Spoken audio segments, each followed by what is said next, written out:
That video that you saw right there sums everything up. Sums the feeling of every Manchester United fan. As comical as it looks, as pleasing as it does look to rival fans, I'm sure, that sums up how gut-wrenching and how painful the outcome of the result against Chelsea was.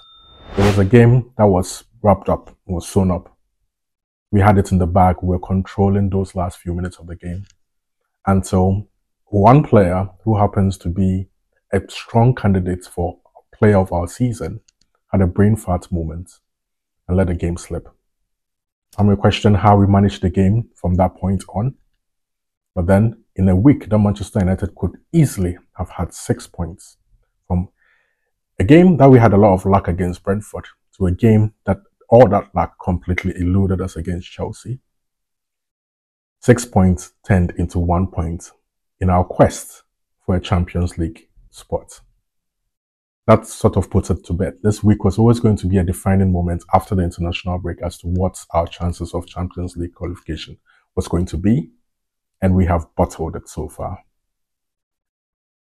A game that had a lot of shine on the likes of Alejandro Garnacho and Anthony Dos Santos has completely gone up in smoke. We should be talking about those two as to how they lit up Stamford Bridge, but we are going to be talking about how gutless and how soulless this Manchester United team is and has been throughout the course of this season. Champions League hopes, like I said before, seem to be completely gone now, and we simply have to be party poopers against the likes of Liverpool, who we come up against tomorrow, the likes of Arsenal, whom we'll come up against later. In as much as the officiating of the day was terrible, and I feel like we were hard done by two very poor penalty calls, we can't allude to the fact that we have not managed games as well as we should have over the course of the season. So it brings a lot into question as to the future of this Manchester United manager. And the following day after the game, Laurie Whitwell of The Athletic wrote a piece that concerns the future of Erik ten Hag under Ineos. And it does say, Ineos would like to stick with Erik ten Hag, and he would also like to stay at Manchester United. There has been a good sense of collaboration and discussions between Ten Hag, Sir David Brailsford, and Sir Jim Ratcliffe recently.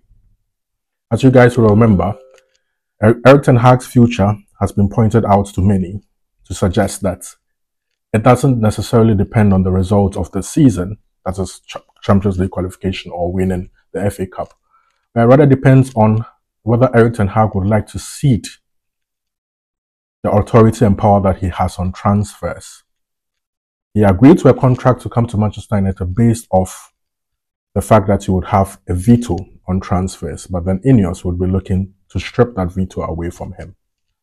And The Athletic does go on to say that Erik ten Hag would welcome such changes rather than not accept the new role. It says the idea that Ten Hag wants to be this all-powerful manager is not the case, and he would understand that there was a new way of working under Ineos and is willing to accept a head coach role.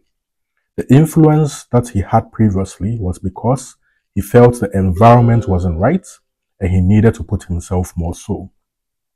With people he feels confident in, he will accept a head coach role.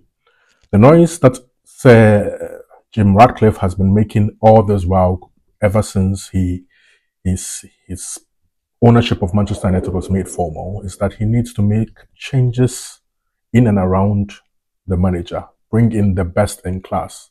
And The Athletic seems to suggest that Erik ten Hag will be on board with us if it's not the likes of Meto he's working with, and he's working with the best possible sporting director available, which will be linked to Dan Ashworth.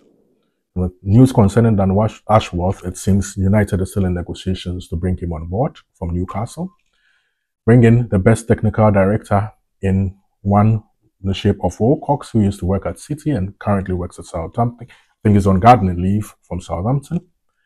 And Omar Barada, a CEO who has been working as the Chief Operations Officer at the best club in the world right now, unfortunately, which is Manchester City.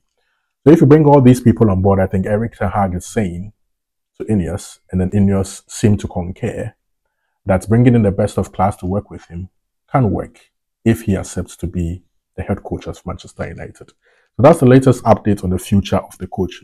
We would like to see your opinion, read your opinions on whether you do agree that Erik ten Hag needs to be the man to see out this project. In saying this, Erik ten Hag did have an interview with Sky Sports, and he was asked, does he think he's the man to see out this project under Ineos? And then he had this to say. Do you believe that you will be here, that you will be Jim Ratcliffe's and Dave Brailsford's man next season? Have you any doubt in your mind that you won't be allowed to finish this project under the new regime? I don't have any doubts. I'm just focusing on my job. I'm just focusing on this process, in this project. I really love to be here, and I'm enjoying it. And yeah, for me, it's just a challenge, and it will not go always in the right way. It's not going always the results in the way we want it, but I'm sure we're in the right direction, and we will get there where we want to be. As you just saw there, from the horse's own mouth, he said, I don't have any doubts, and I'd love to be here.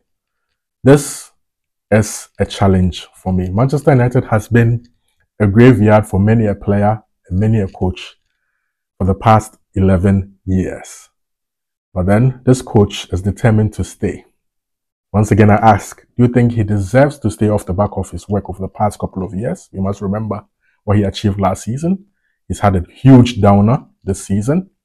You think he's the man to see out the project? Mind you, he has one more year left on his contract with an option of another year. Should Erik ten Hag see out all 3 years of his contract or not? On to the game this weekend against Liverpool. You are meant to be party poopers, like I said before. It's the only thing we can do now. Klopp's time at Liverpool is almost over, and he would love to end it on a high. We've already put a dent on his season by knocking him out of the FA Cup. Talks of a quadruple are no more. But it would be nice to stop him from equaling Sir Alex Ferguson's 20 titles for Manchester United. I mean, he won 13 Premier League titles, toppling, knocking the Scousers off their perch, and making us the most successful league side in England with 20 Premier League titles. Klopp has brought Liverpool a step closer to matching that haul. Liverpool are 19, and if he's to annex this year's league title, it brings us equal 20 league titles each. If for nothing at all, it's an opportunity for us to put another dent on this and at least maintain our status as the most successful league side in the whole of English football. Can we pull it off? We put up a poll on our X handle, Man United Ball, and we asked the question, which front three should start for Manchester United against Liverpool? And this is what you lot had to say. As football fans, we live in the moment. And Anthony Dos Santos has found his way into the hearts and minds of Manchester United fans. And you guys have him, Rasmus Højlund, and Alejandro Garnacho as your preferred front three against Liverpool. I don't know how we're going to pull it off. I don't know what we are going to do, but we don't have an excuse for going 3 league games in a row without a positive result. We have to stop the Scousers. We have to stop Liverpool some way, somehow. And hopefully we'll be able to pull it off.